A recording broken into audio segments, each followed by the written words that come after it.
da vorne sieht es aus, als ob die Werbetafel zusammenbrochen wäre. Uiuiui.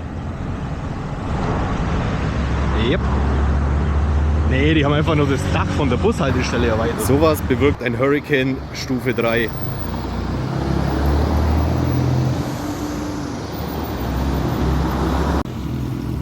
Jetzt hat die Stahlpfosten einfach umbogen wie Papier. Krass.